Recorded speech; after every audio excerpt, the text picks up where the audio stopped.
Adventist World Radio, the voice of hope. Radio Adventista iraisam-pirenena miaraka amin'ny feo fanantenana.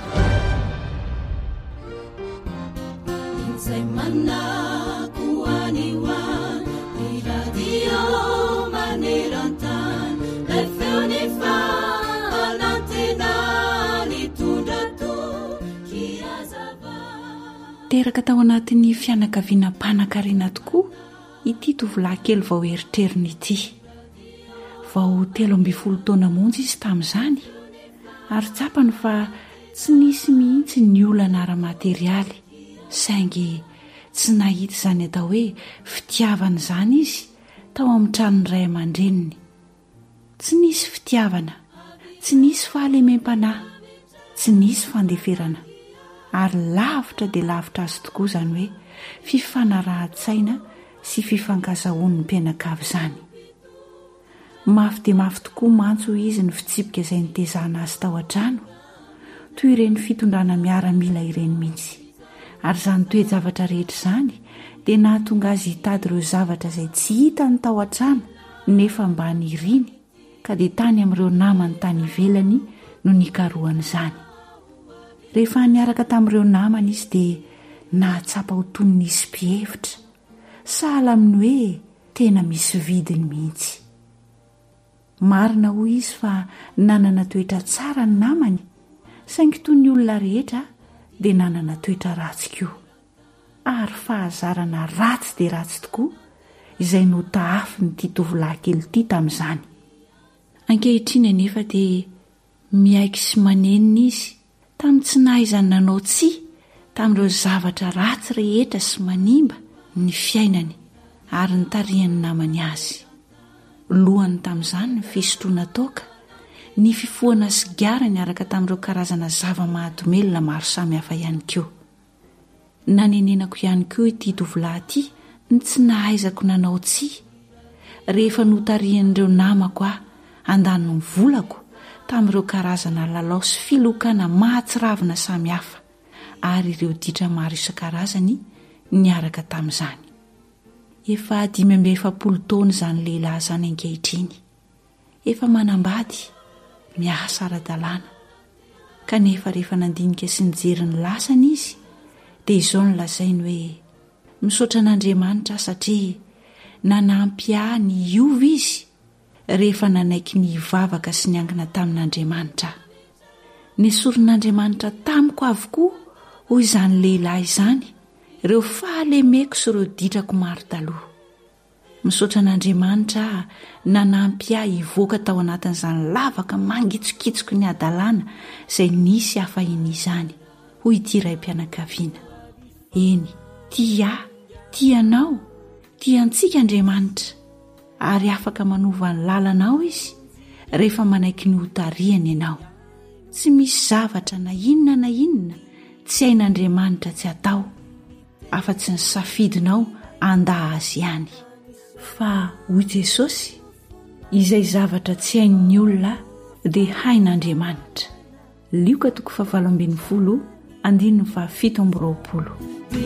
Miteny Baiboly hanisan'andro mofonaina raisoao ampofaza malaina fatomotrany andro izao.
Chiami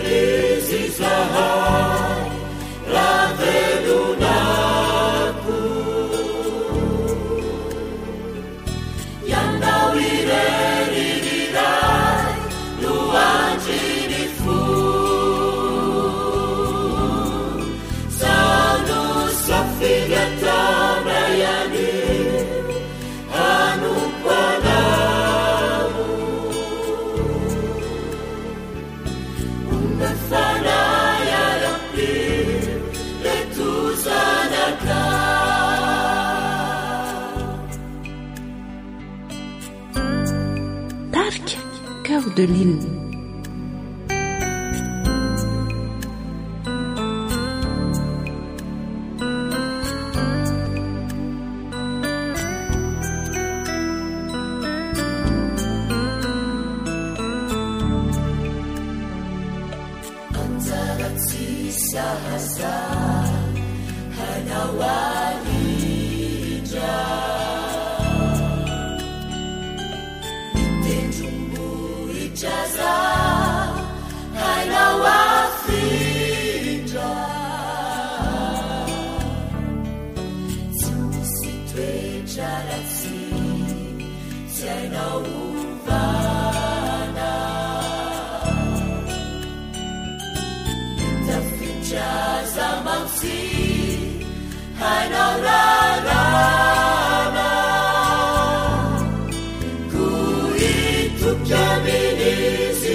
Ankoatra ny fiainoana amin'ny alalan'ny podcast dia azonao atao ny miaino ny fandaharany radio AWR Sampananteny Malagasy isan'andro amin'ny alalan'ny YouTube. Feo fanantenana.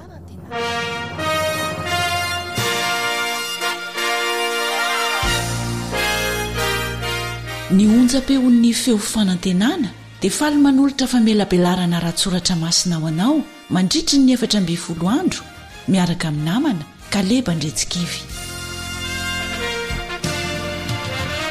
Hafatry ny andro farany avy amin'i Jesosy. Hafatry ny andro farany avy amin'i Jesosy.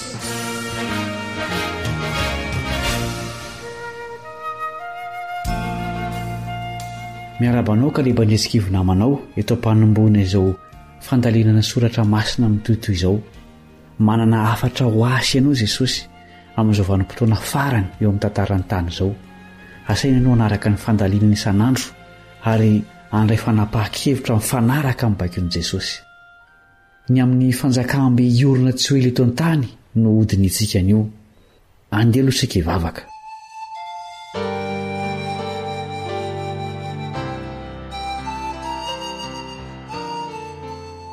Raha n'aiza ny an-danitro mitenena amin'ny fonay raha iain'ny hafatra avy amin'i Jesosy zanakao izahay ankehitriny. Omeo fahasahiana anaraka ny fahamarinana ao amin'ny teninao izahay. Amin'ny anaran'i Jesosy no angatanay izany vavaka izany. Amen.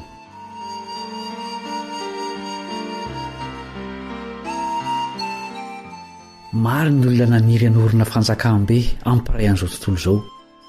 Samy naniry fatrika izany avokoa ry Kaisara, Napoléon, Kaiser Wilhelm, Staline, Mussolini, Hitler, Hirohito, kanefa dia fahadisom-panantenana no anjara ny andry azy rehetra ireny.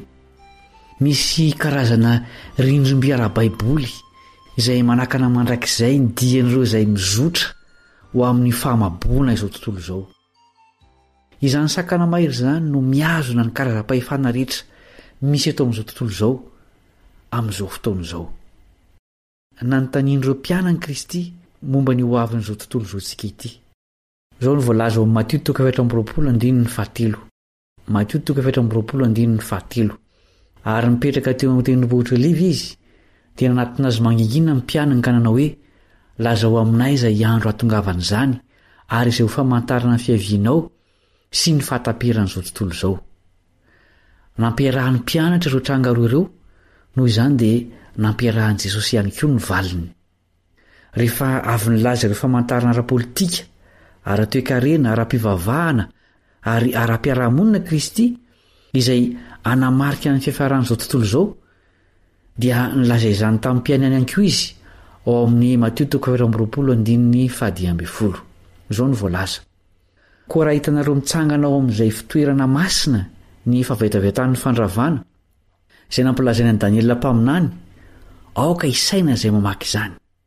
Ambaran'i Kristy mazava tsara eto fa ny faminan'i Daniela dia misy dikany manokana manoloana ny tranga iseho amin'ny ho avy eto amin'izao tontolo izao. Ao amin'ny toko 2 amin'ny bokin'i Daniela no ahitantsika tantara fohy manazava ny tranga eto amin'izao tontolo izao hatramin'izay ka hatramin'ny faran'izao tontolo izao. Ny tantaran'ny mpanjaka Nebukadnezara no tantarana eto, izay mpanapaka ny fanjakambe voalohany nisy eto amin'izao tontolo izao, fantatra amin'ny anarana hoe fanjakana Babiloniana. Tsapa ny nahita zava-dehibe nanandanja manoloana ny tranga ho avy eto amin'izao tontolo izao izy. Nampanatsoa Nebukadnezara ireo omby asa sy mpiosikidy sy olon-kendry mba hamantatra ny nofiny raha mahavita izany izy ireo.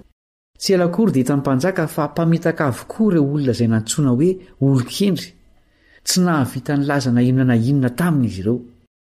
Maro ihany koa ny olona izay manao fahadisoana tahaka ny nataon'i Nebukadnezara amin'izao fotoana izao. Rehefa miezaka fatratra hamantatra zavatra momba ny ho avy izy ireny, dia mifidy ny anontany mpanandro sy mpiosikidy, kanefa dia ny tenin'Andriamanitra no tokony hitadiavan'izy ireny ny valiny. Tsapan'i Nebukadnezara fa voafitakiren'ny mpamitaka-ireny izy. Izao no voalaza amin'ny 12. Daniela 2:12.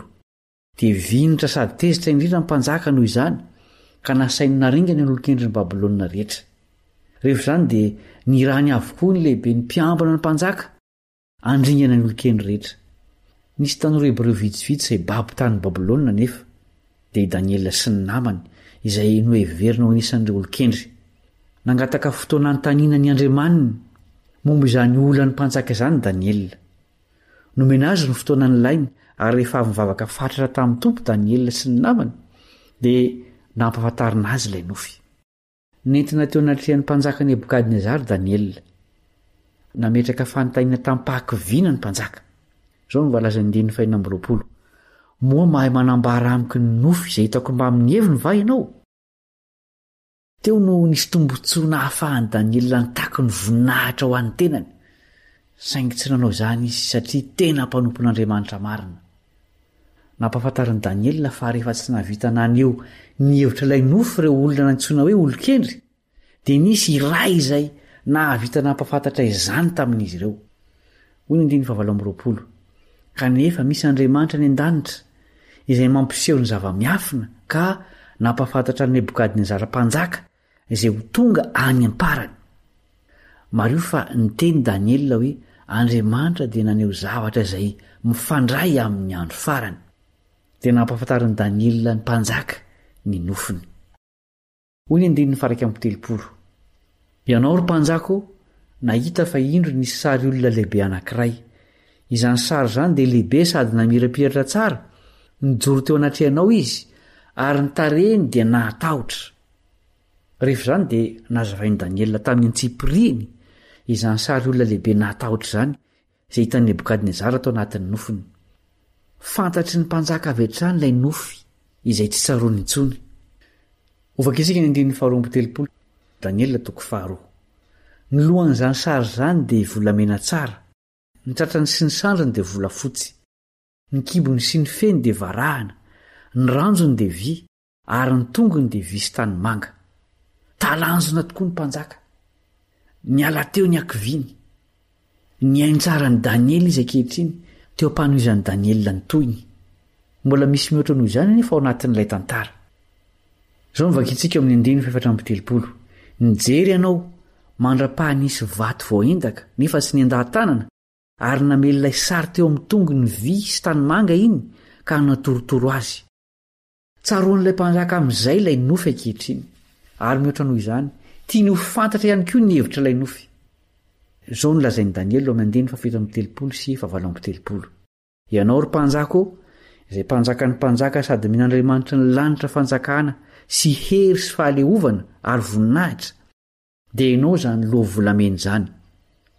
Marika maneho ny hatsarana sy ny haren'ny fanjakana Babiloniana ny volamena. Ilay renivohitra be voninahitra izay mimanda dia niorina tao anatin'ny velarana voadidina manda ny refy 80 maily, izany hoe 990 kilometatra mahery. Nampiororo ny mpandalo izay nanakaiky azy ny lapa fiandrianana sy ny tilikambony. Namakivaky ny tanàna ny Eufrata, ny korina tamin'ireo andaniny vavahadina miratra. Nahitana toerana maro tsara tarehy nitondra fifaliana tao lapan'ny mpanjaka ary fitoerana nahafinaritra aok'izany.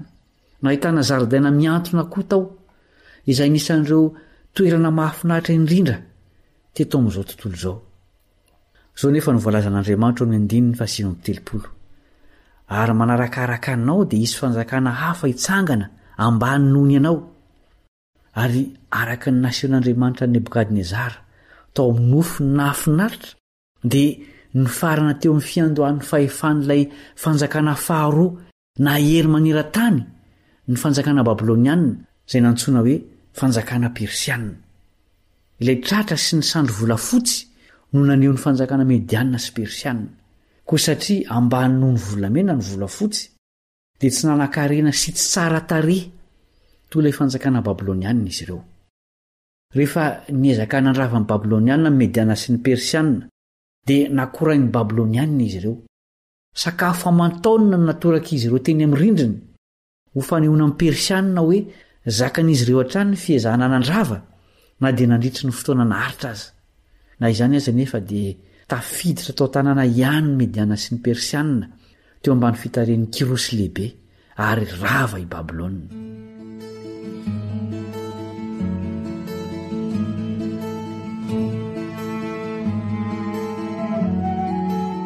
Ao anatin'ny ampahany farany amin'ilay 9:30 no ilazana momba ilay fanjakana fahatelo. Izao no voalaza. Ary isy fanjakana fahatelo koa izay varahana sady anam-pahefana amin'ny tany rehetra. Io fanjakana fahatelo izay varahana io dia naneho ny fanjakana Grika mitarihin'ny Aleksandra lehibe izay nambabo izao tontolo izao. Na dia vitsy anisa aza nitafika Aleksandra dia tsy ela koa izy ireo dia nahababo ny Mediana sy ny Persiana. Tao anatin'ny 5 taona monjy Aleksandra dia nahazo fandresena. Izao no voalazan'ny Arianina izay Grika manam-pahaizana ara-tantara. Resy lahatra fa tsy misy firenena na tanàna na olona izay tsy nandreny anarany. Araka ny hevitro dia misy tanana avy eny ambony izay mifeny naterahany sy ny asa nataony. Nalaina avy tao amin'ny boky Historical Library, boky 7/20, toko 12. 7 taona monja tao ren'izay dia matin'ny hamamona diso tafa oatra i Aleksandra. Ny difo tsy hita toy ny kitana manandrambo teny amin'ny lanitra tamin'ny alina izy. Ao amin'ny 5 no ahitana ilay fanjakana faefatra teto amin'izao tontolo izao. Ary ny fanjakana faefatra dia ho mafy toy ny vy, fa toy ny vy manorotoro sy mahamongomongo ny zavatra rehetra, ary toy ny famakivaky ny vy ireo rehetra ireo, dia toy izany no hamakivakiany sy hanorotorony azy. Roma no aseho amin'ilay fanjakana faefatra izay natanjaka toy ny vy, naseho tamin'ny alalan'ilay tongotra vy teo amin'ilay sary. Nanomboka nanapaka izao tontolo izao Roma, nandritry ny fotoana nanjakano naterahan'i Jesosy. Izao no lazain'ny Edouard Gibbon izay manam-pahaizana ara-tantara. Ireo sary volamena na volafotsy na varahana izay nentina naneho ireo fanjakana isan-karazany sy ny mpanjakany dia samy potika ilay fanjakana tao Roma tsy kelikely avokoa. Nalaina tao amin'ny The History of the Decline and Fall of the Roman Empire, volume 7, pejy 430. Tsy ela kory fanjakana Romana naseho tamin'ny alalan'ny vy izay teo ambany fahefan'ny Kaisary io dia nambabo zao tontolo zao. Rehefa ntoy ny tantara dia tonga hatrany amin'ilay tongotra vy izay tao anatin'ny fotoana naterahan'i Jesosy. Zao nitantsika ao amin'ny Luka 2:1. Luka 2:1. Ary tamin'izay andro zany dia nisy didy navoaka ny Agosto Kaisara ampanoratra ny anaran'ny vahoaka rehetra amin'ny fanjakany. Izany indrindra no antony nahatonga ny Josefa sy Maria nandeha tany Betlehema izay toerana naterahan'i Jesosy. Nifezo tontolo zao tamin'ny kiry lehibe ny Romanina mandra-panomboan'izy ireo ny aina tao anatin'ny hatsarana, ny fahamamona ary ny fandan'ny lanepona. Hoy ny Daniela 2:7. Ary satria hitanao ny tongotra sy ny ratsa-tongotra fa ny tapany tanimanga ny mpanify tanimanga ary ny tapany vy dia ho fanjakana mizarazara izy, nefa hisy herim-by ao aminy satria nahita vy miaro tanimanga mbola fotaka ianao. Namoy ny toetrany sy ny tanjany ny fanjakana Romanina ary voazara ho folo tamin'ny alalan'ny fanafiana ataon'ireo foko barbarianina avy any avaratra. Vita tamin'ny vy sy tanimanga ireo ratsa-tongotra tao amin'ilay sary, ary efa hitan'Andriamanitra mialoha fa ireo fanjakana izay naseho tamin'ny alalan'ireo ratsa-tongotra folo dia tsy tambatra mihitsy. Hoy ny Daniela 2:7. Ary toy ny nahitanao ny vy miaro tanimanga mbola fotaka dia toy izany ny arony amin'ny taranak'olombelona nefa tsy tambatra izy, toy ny tsy fetezan'ny vy miaro amin'ny tanimanga. I Charlemagne ny olona voalohany niezaka nanambatra ireo fizarazarana tao amin'ny fanjakana Romanina. Teo amin'ny 720 taonany fony izy nandohalika ny vavaka tany Roma tamin'ny andro Krismasy indrindra no nametrahan'ny Papa ny sarotro-voninahitry ny fanjakana Romanina masina taminy. Nanaiky azy ny fiangonana ary naniry anambatra ny Eropa. Maty tao anatin'ny faharesena nefa izy 50 taona taty aoriana. Tsy nahavita nanambatra n'ilay vy sy tanimanga izy. Niezaka nanao izany ihany koa i Charles fahadimy nefa tsy nahavita. Nanomboka nanjaka tamin'ny taona 430 hatramin'ny 430 taorianan'i Kristy izy, ary naomby tamin'ny fampitsarana ny ady naharitra 100 taona ka nandresy ny ankamaroan'ny fahavaliny. Mihamaro nefa ny fikomino tao anatin'ireo taona faraparany nanjakany ka dia maty tao anatin'ny faharesena i Charles fahadimy. I Louis 14 izay amperora nanam-pahaizana tany Frantsa ihany koa dia nanandrana nanambatra ny Eropa ho fanjakany iray kanefa tsy nahomby. Nanjaka nanomboka tamin'ny taona 370 ka hatramin'ny taona 570 taorian'i Kristy izy, tao anatin'ny fitondrana naharitra sy feno fahombiazana. Fantatra tamin'ny anarana hoe mpanjaka lehibe izy. Tamin'ny fotoana nandresen'ny Hollandais tamin'ny-pahombiazana indrindra no indro ny sokafan'izy ireo ny fefiloha ka dia tsy afaka nanohy ny tolona nataony intsony izy. Zavatra kely monja toy izany dia efa nahasakana mpanjaka lehibe toa azy. Anisan'ny mpanapaka iray nanandrana ihany koa i Napoléon kanefa tsy nahomby. Efa nanakaiky ny fahombiazana izy. Nahavita ny fehan'ny Frantsa izy teo amin'ny 720 taonany, nipetraka ho mpanapaka tokana ny Eropa. Lehilahy kely izy kanefa nantsoina hoe kely kanefa goavana. No iveriny ho miaramila nanam-pahaizana izy, tsy nanao afa-tsy nandravarava ny Eropa ny miaramila nentiny nandritra ny 40 taona, ary hita fa tsy nisy na inona nasaka anazy. Zao no voalaza fanambaran'ny Napoléon rehefa avy nigaly izy. Te hanangana rafitra Eropeanina, izany hoe lalàna Eropeanina sy fitsarana avo. Tsy misy afa-tsy karazan'olona iray ihany manerana ny Eropa, ary tsy ho ela kory Eropa dia ho tonga firenena tokana. Nalaina tao amin'ny boky Watchman tamin'ny Augusta 270. Tokony novakiana izay voalaza tao amin'ny bokin'i Daniel manao hoe nefa tsy tambatra. Hita fa tsy nisy nahasakana ny Napoléon, na izany aza nefa araka ny porofo naseho tao amin'ny sary tany Waterloo dia rendrika ny fitaovam-piadian'i Napoléon ary resy izy. Zavatra tsotra kely toy ny orana dia nandresy ilay mpanafika lehibe. Zao no soratan'ny Dr Thomas Arnold avy any Oxford 30 taona tao aorian'ny tranga tany Waterloo. Iza ny tena mpanohitra lehibe an'io fahefanagoavana io? Iza no nanara-maso azy? Iza no mahazaka azy? Ary iza no mahavita mandavo azy? Tsy misy na inona na inona afa-tsy sy ny fidiran'Andriamanitra antsehatra mivantana sy ny fiasany. Nalaina tao amin'ny Lectures on Modern History, laharana 7. Tena nitarika ny raran'olombelona hatrany ny tanan'Andriamanitra tao anatin'ny taonjato ny fandimby. Zao ihany koa nambaran'i Dr Arnold, tsy noho ny amin'ny Rosiana na ny Alemana na ny Anglisy no nahatonga ny Eropa ho afaka tamin'ny fanapahan'i Napoléon fa vokatry ny tanan'Andriamanitra. Lectures on Modern History, laharana 7.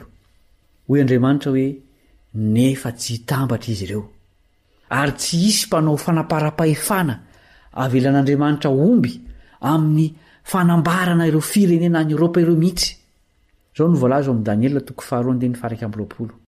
Ary izy no mandahatra ny andro sy ny fotoana, izy no manaisitra mpanjaka sy manangana mpanjaka, ary izy no manome fahendrena ho an'ny endry sy fahalalana ho an'izay mazava saina.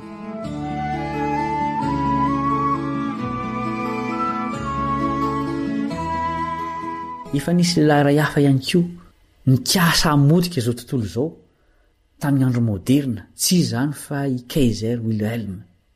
Nirere fatratra izy ka nilaza fa anangana lalam-by manomboka avy any Berlin ka hatrany Bagdad. Nanomboka nampiasa ireo fitaovany miaramila Alemanina izy ny volana Marsa, namakivaky ranomasina ny sambony pisitrika. Tonga hatreny ny vavadin'ny tanànan'i Paris ireo tafika nentin'ny Kaiser tamin'ilay ady voalohany tany marina. Nitifitifitra ny tanàna irony basy lehibe antsoina hoe Big Bertha irony. Natosiky ny Frantsay ao any amin'ny sistany avokoa ny lehilahy sy ny tovolahy rehetra efa tonga taona hiezaka mpisahatra ny tifitra voararaka. Tsapany Marshal Foch izay lehibe ny mpiara-mitolona fa sarotra ny toerana nisy azy ireo. Tsy ela kory taorian'izay dia indro naletiky ny sambo pisitrika Alemanina tao anaty rano ny sambo Amerikanina iray antsoina hoe Lusitania, ary nanjary tafiditra tao anatin'ilay ady ihany koa Etazonia. Rehefa nitery ny zava-misy ny tafika Amerikanina sy ny vahoakany dia nirotsaka tao amin'ny ady, ary dia nahazo rary ny Amerikanina sy ireo mpanaradia azy ny farana ny tantaran'ny Kaiser Wilhelm. Nipoitra indray Adolf Hitler tamin'izany fotoana izany, lehilahy iray avy any Aotrisy izay mpaneho ny heviny amin'ny mpahabe-maso. Izy no ilay mpanetsika vahoaka lehibe. Nandalo fifanarahana natao tao Versailles izy, ary efa saika hamodika izao tontolo izao tamin'ny ezaka nataony hanambarana ny Eropa mihitsy. Tsy ela kory nitafika tanety sy hanabakabaka izay nentiny dia nahatorotoro ireo firenena tsy voaro nandidana ny Alemaina. Vetivety monja tao ireny izay dia azo Hitler teo ambany fahefany Tchécoslovaquie sy Aotrisy. Nobaboiny manaraka izany Pologne. Izy no nitarika ady teo amin'ireo firenena mpifanohana ary nanao zera-bomba lehibe Hitler amaboana ny firenena Skandinava, i Belzika ary i Frantsa. Tsy avotry Paris tamin'izany fotoana izany. Nitsidika ny fasan'i Napoléon Hitler tamin'izay fotoana izay ary nanakoran'i Napoléon tamin'ny alalan'ny fiantsoana azy hoe adala. Nirere fatratra izy ka nihevitra hoe teo amin'ny toerana tsy nahombiazan'i Napoléon mihitsy no nahombiazany ankehitriny. Nentina teny amin'ny morontsiraka ireo tafiky ny firenena niarantolona teo amoron-dranomasina tao Dunkirk no niezahanizy ireo niatrika ny ady farany. Nirere Hitler ka nilaza hoe hitondra azy ireo ho any an-dranomasina na anafoana azy ireo amin'ny alalan'ny bomba. Mbola nampiasain'Andriamanitra ny natiora tamin'io fotoana io tahaka izay nitranga tany Waterloo. Nisy zavona matevina aok'izany nanarona ny morontsiraka. Nalefa avy any amin'ny lakan-drano Britanika avokoa ny sambo rehetra azo nampiasaina ary novonjena ny ala teo nitafika iray manontolo. Tsy nety nampiasaina tao anatin'ny zavona matevina ny fiaramanidin'i Hitler sy ny basina. Nanao lahateny izay tsaroana mandrakariva i Winston Churchill, Prime Ministre Anglisy tamin'izay fotoana izay, nanao hoe eny an-dalana sy any an-tokantrano sika no hiady. Ny andro zavatra tsy nety tamin'ny Frearehany dia ny tsy fananan'izy ireo fitaovam-piadiana.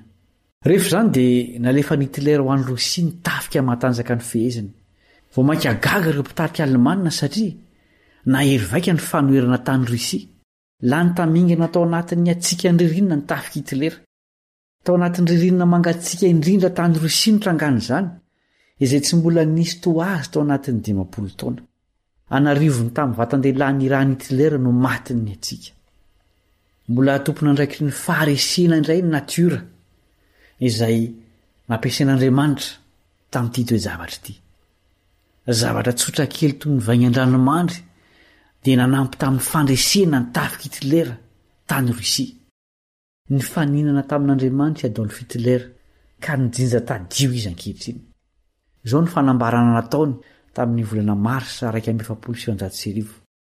Ho an'ny vahoakako, tsy mila zavatra avy amin'Andriamanitra isika, tsy misy na inona angatahantsika aminy afa-tsy ny tsy hanelingelenany antsika intsony. Te hiatrika ny adintsika irery isika, miaraka mibasitsika fa tsy mila Andriamanitra. Ny fitondrana komunisma na ny fahefana hafa eto amin'ity tany ity izay manao hoe tsy misy Andriamanitra dia natao hiaran-javatra toy izany ihany koa. Tadidio fa mbola eo amin'ny seza fiandrianany Andriamanitra. Fantatr' Hitler ny faminaniany Daniel. Nisy vehivavy iray nikarakara azy tamin'ny fotoana narariany ny tantara hoe namaky ny toko 2 tamin'ny bokin'i Daniel izy, ary rehefa tonga eo amin'ilay ampahany milaza hoe nefa tsy tambatra izy dia mitsambiky ny ovam-pandriany Hitler sady tezitra no mikikika faran'izay mafy hoe andresy. Raha toka mbola vely Hitler amin'izao fotoana izao dia mety ho niverina tany amin'ny fasan'i Napoléon izay nakoraina izy, ka ny zavatra hany azo ny tenenina dia ny hoe Napoléon mivoay ianao.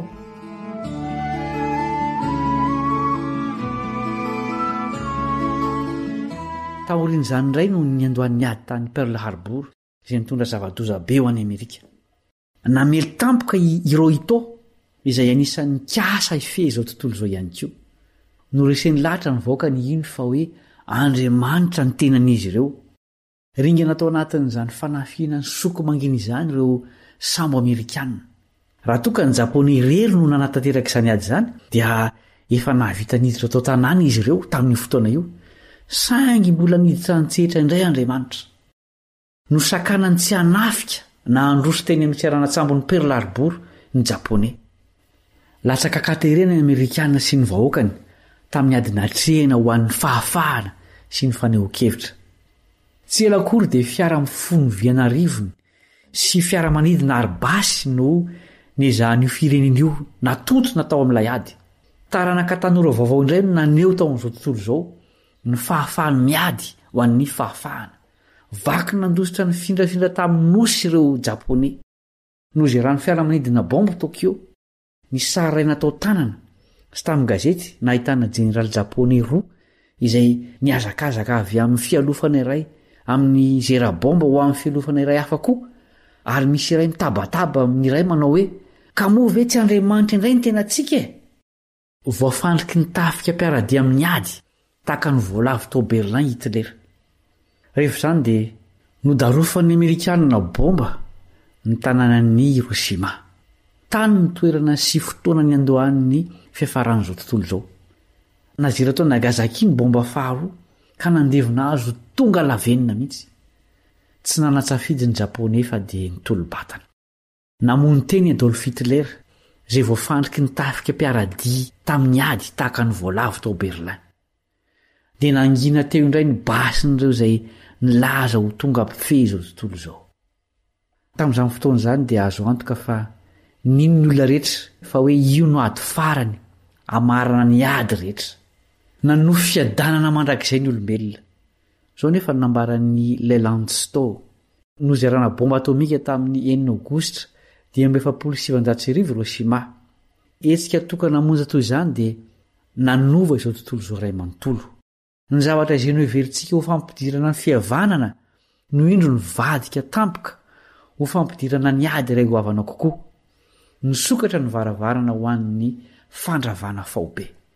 Nalaina tao amin'ny boky mitondra lohateny hoe While Time Remains takila 10. Na dia teo aza nefa ny bomba atomika dia tsy ela akory dia nasehon'ny Staline ihany koa ny faniriany hifehy izao tontolo izao. Ny komunisma no nanomboan'ny fikasana ambabo izao tontolo izao toy izany.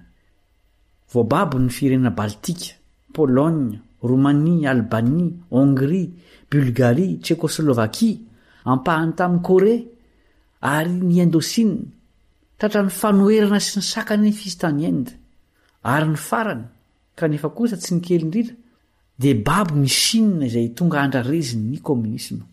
Maty anefa Staline.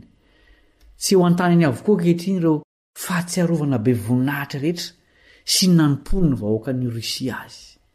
Na dia izao aza no nambaran'ny Dr Urey izay manampahaizana eo amin'ny lafiny bomba atomika hoe amin'ny maha-manampahaizana ara-tsiansa no ilazako aminareo hoe tokony tsisy ady hafa intsony. Dia fantatsika ankehitriny fa lavitra izany mihitsy ny zava-misy. Tsy mitsaha mitombo ny tsy fankazahoana maneran-tany. Tony ady Armagedona no amarana ny ady rehetra. Izao no nambaran'ny Wells. Ho diso Eoropa ka hiditra ao anatin'ny fahasarotana mahatsiravina mifanesy ka hanomana Armagedona izay goavana kokoa. Ny teny faminaniana avy amin'Andriamanitra dia maneho fa izany ady famarana izany dia hifanandriana ny mpanjaka avy any Antsinanana sy ny mpanjaka avy any Andrefana. Mampalahelo fa tsy mino ny tenin'Andriamanitra ny olombelona.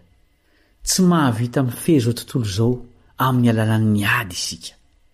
Milaza Andriamanitra fa tsy afaka ikambana intsony ny fanjakana Romanina na ny Eoropa tandrefana. Ireo teny telo mafonja ao amin'ny soratra masina izay manao hoe nefa tsy ikambana dia efa nanakana mialoha ny ezaka rehetra natao hifehezana izao tontolo izao.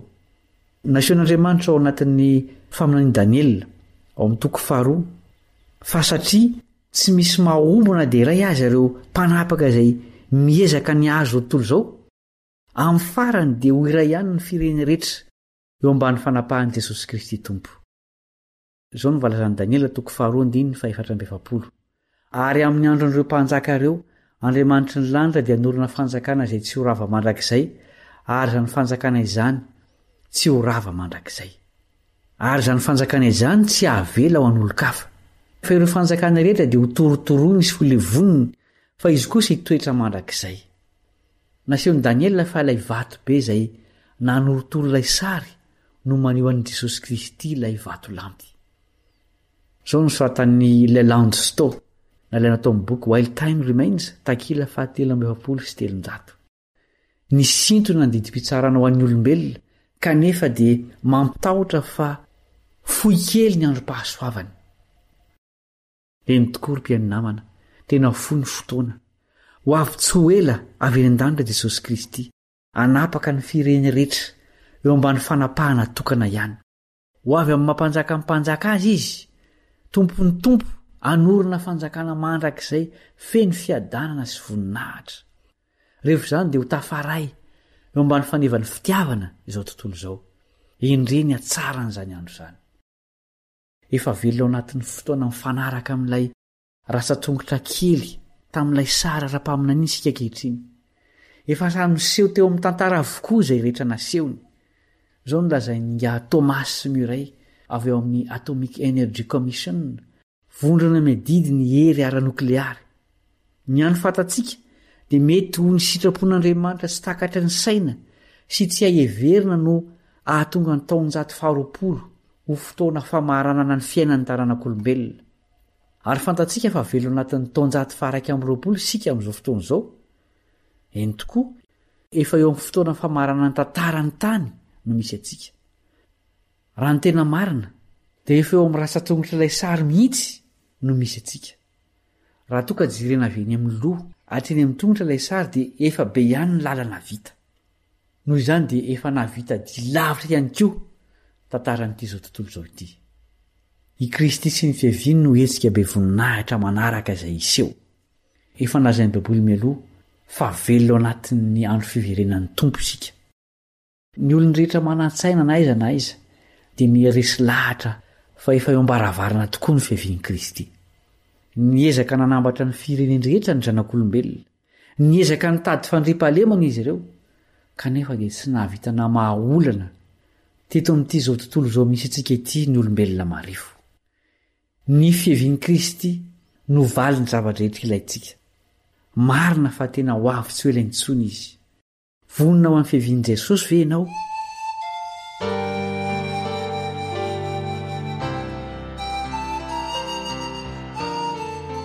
angataka ny fanampian'Andriamanitra isika mba ho vonina ho amin'ny fiverenan'i Jesosy izay anorina ny fanjakana eto an-tany. Hivavaka isika.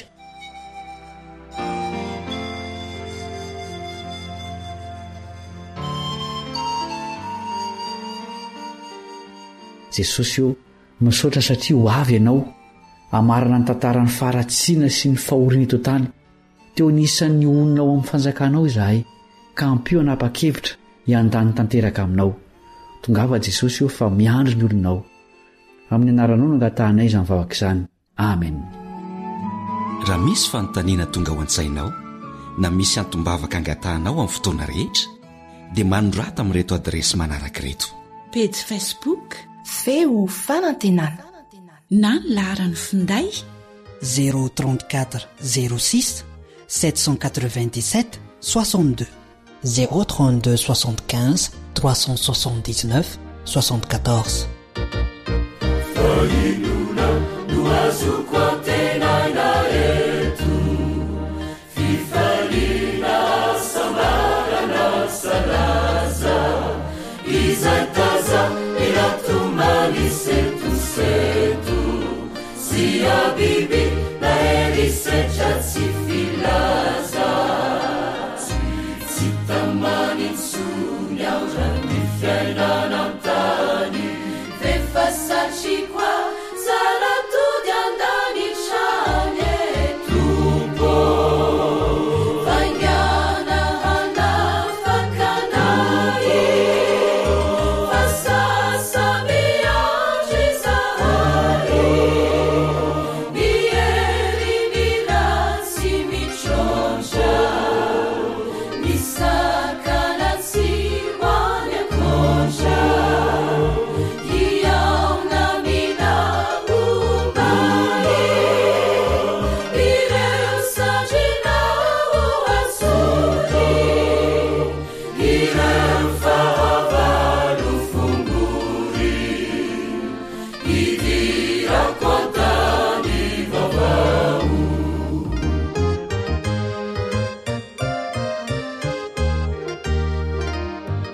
antokopihira lova miampita.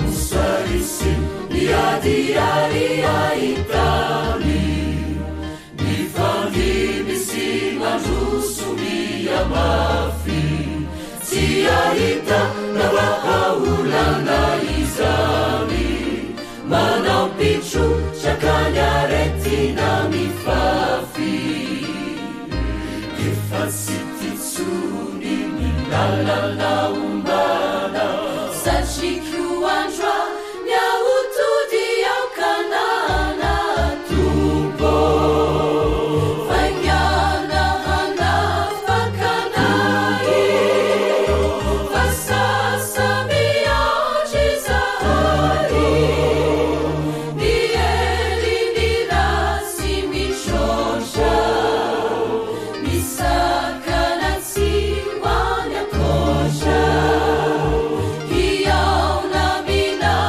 ombay, ireo sandrinao azory, ireo fahavalo fongory, idirako antany vavao.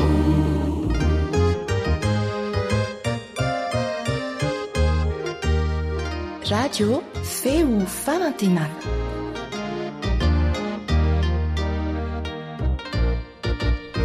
Miaraka misento sady mitarana, mivoary manontolo taza maso, miandrisa ty mananteny ilay marana, izay fia nanatsy fantatriny akaso, tsisy mampanay na tebitebitsaina, feo anilanao ry Jesosy tomponaina tompo, barao vina fonarao vina, ho feno ilay fifalina, hifarana treo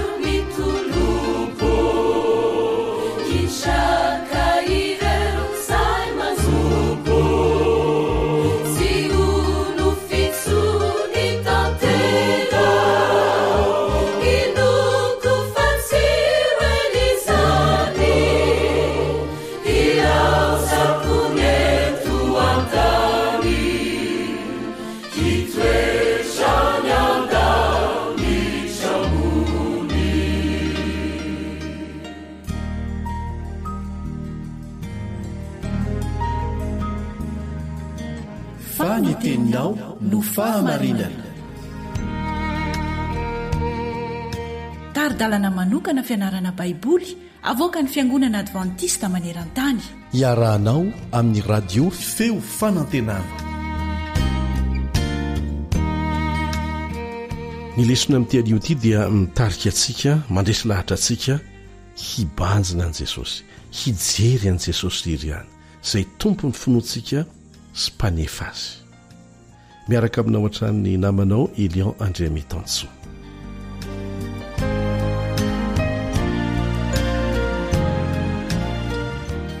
Ovakitsika izay voalazo amin'ny jaona toko faharaiky amby roapolo andininy faharoapolo ka hatramin'ny faharoa amby roapolo, indrindra fa ny raiky amby roapolo sy ny faharoa amby roapolo.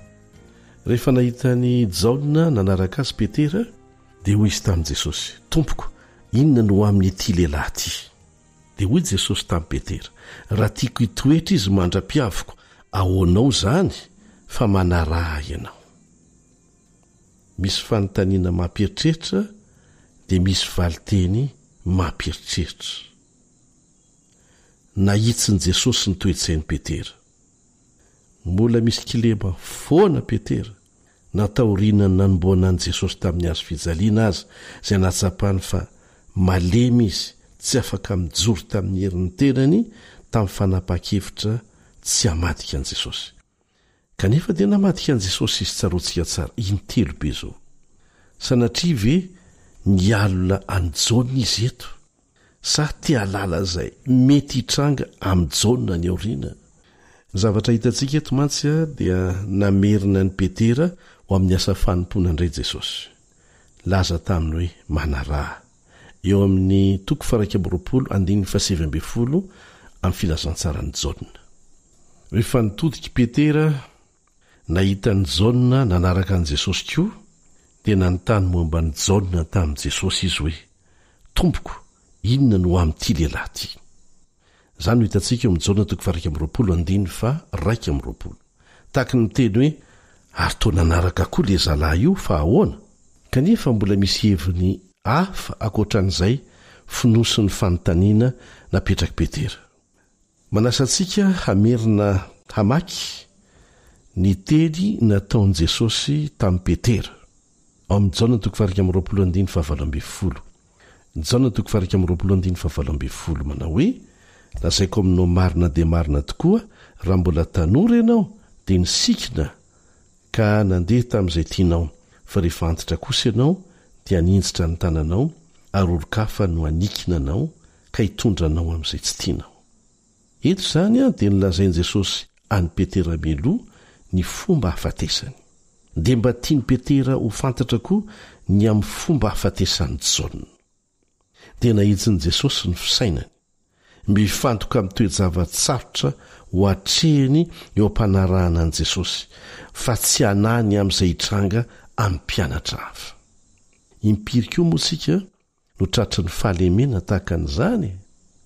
Mba hanao ahoana ilay zalahy ity, ilay zazavavy ity, mba ho tonga ny an-danitra ve io, zao ve ny fiainany, olona mahantra ohatr'izao ve ho lasa iza, sy ny sisa sy ny sisa.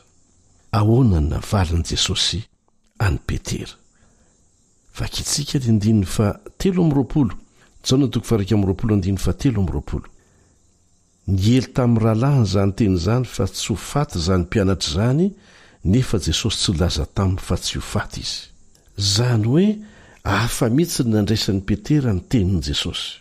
Rehefa namaly an'i Petera izy hoe, raha tiako hitoetra mandrakizay izy, ahoanao inona izany fa manaraha, dia nandraisany an'izay dia hoe, tsy ho faty mihitsy izany jaonina, fa za kosa dia handalo fahafatesana.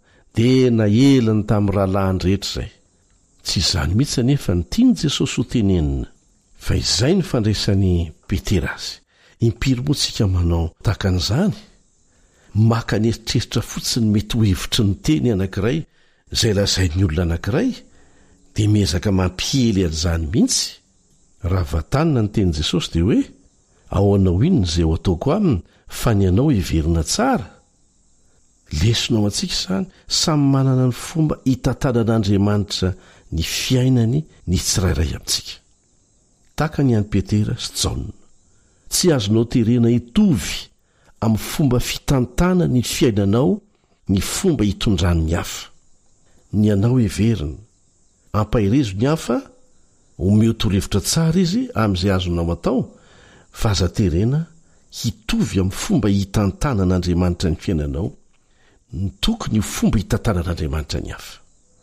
Mety mahantra be mihitsy izy androany fa rapitso tsy fantatrao fa mety mifamadika amin'izay ary mety manakarena be ianao androany fa mety hifanipaka amin'izay ny manaraka. Misy aza ny hevitra mihitsy fa ny hevitry ny tenin'i Jesosy hoe raha tiako hitoetra izy mandra-piavoko ahoanao zany fa manaraha dia ny fiheveran'ny sasany zany koa dia hoe hiverina milohan'ny hafatesany jaona zany Jesosy. Jereo iny zany fiheveran-diso lasa raisinao tahaka ny tena marina zany raha amin'izao fotoan'izao zany a dia mety ho avadiky ny olona ho tahaka ny fotompoloana mihitsy hoe ho avy meloa zany Jesosy. Rehefa nandeha ny fotoana ny alehibe jaona dia ho fotoan-tsarotra ho an'ny olona mihitsy ny fahafatesany kanefa tsy niverina Jesosy. Mazava loatra fa maty mantsy jaona. Nahitsy ny jaona zany fiheveran-diso zany ao amin'ny epistily soratany dia nambarany fa ny fanirian'i Jesosy no nambarany teto fa tsy faminaninany amin'izay hitranga. Lesona dia mampianatra antsika hifantoka amin'i Jesosy fa tsy amin'ny hafa. Ny fomba hitantanan'Andriamanitra ny tsirairay tsy mitovy fa na iza kosa isika dia asaina mifantoka amin'i Jesosy. Jesosy no mpamonjy antsika. Izy no arahantsika.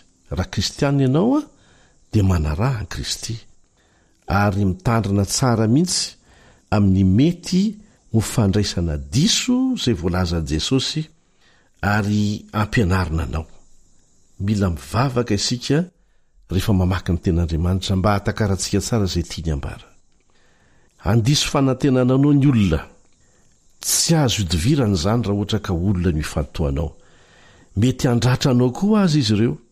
Tsy azonao atao modely niza. Raha tsy te ho diso fanantenana ary mety hiemotra mihitsy amin'ny fanaranan'i Jesosy azy ianao. Jesosy irery ny modely. Indray nandeha dia nisy pastora tena mahay mitoriteny, tena nikoizatra. Dia tratra ny olona nijangajanga, tena tratra teo ampanaovana an'izany mihitsy. Dia rehefa niely ny resaka dia betsaka ny tsinino sady ny teny hoe pastora ranona ve dia ho lavo e? Ezany izy hoe pastora ry havana. Tsy misy olombelona vita vaksiny tsy ho afaka manota na pastery izy, na mopera, na loolona, na mpitarika ara-panahy malaza, na olona tsotra. Tsy misy vita vaksiny tsy ho afaka manota izany. Fa ny atao dia mifampivavaka, mifampahery mba tsy ho lavo fotsiny. Kaza matokotoko hoe iara-matory amin'ny pastera fa tsy maninona pastera ve dia anao an'izany? Olombelona io. Ka Jesosy jerena. Izy rery ny modely tsy mamitaka sy azo antoka. Izy rery ny tsy nanota ary izy no arahantsika fa tsy olombelona. Ny rahana ifampahery sika ary isaorana ny mpitondra fivavahana fa na olona malemy tahaka antsika azy izy dia nanaiky mba ho ampiasain'Andriamanitra ampianatra fa tsy azo atao modely izy. Tsaroa fa mba mila fampaherezana, mila hoentina mbavaka koa izy ireny satria malemy tahaka antsika kanefa be lavitra noho ny antsika ny anjery ratsy mitondra azy ireny ao fankampanahy andavona azy dia vavaka zany no atao azy. Indraindray koa izy ireny tratra ny fahalemena olona dia mampanompo antsika mitondra tena tahaka ny patron fa tsy tahaka ny serviteur, tahaka ny olona mpampanompo fa tsy mpanompo. Araka ny tenin'i Jesosy hoe izay te ho lehibe nareo dia mpanompo anareo kanefa tratra ny fankampanahy ny sasany tena mampanompo mihitsy fa tsy manompo. Dia zany zavatra zany tsy fakatahaka fa mivavao azy. Jesosy irery no tokony ho tompoitsika sy mpitari-dalana antsika na dia ho aza amin'ny fanampiana mety homen'ny hafantsika sy ny torohevitra tsara izay mety ho raisintsika amin'ny olombelona takantsika.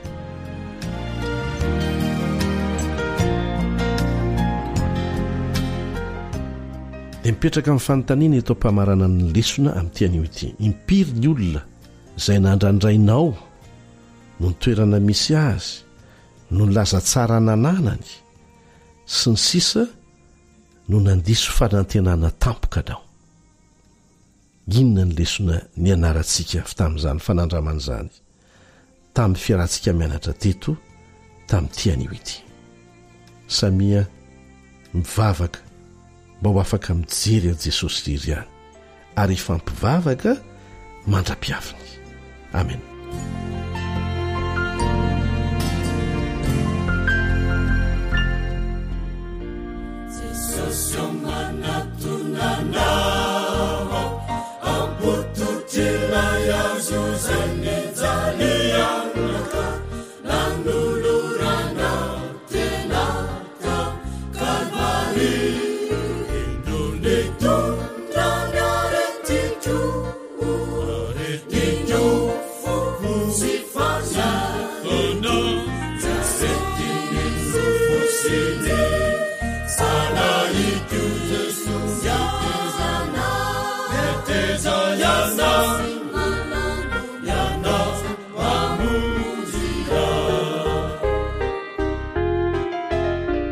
antoko-pihira antso mamantona ilay imeritsy atosika. idiakapokany anjady idiakapokana rarere tomponare tanaunozakanancito herina satinana lanirofito cesono nanasitana jasetinizufusiti sadaitu Jesus yana eteza yana yana amungunzia. radio feo fanantenana. iainana fonao Jeso mirany teteny korina tsy nataora mahosaroby ty ofa monjena menezay manadiovanany vanayany parafesina jasetininy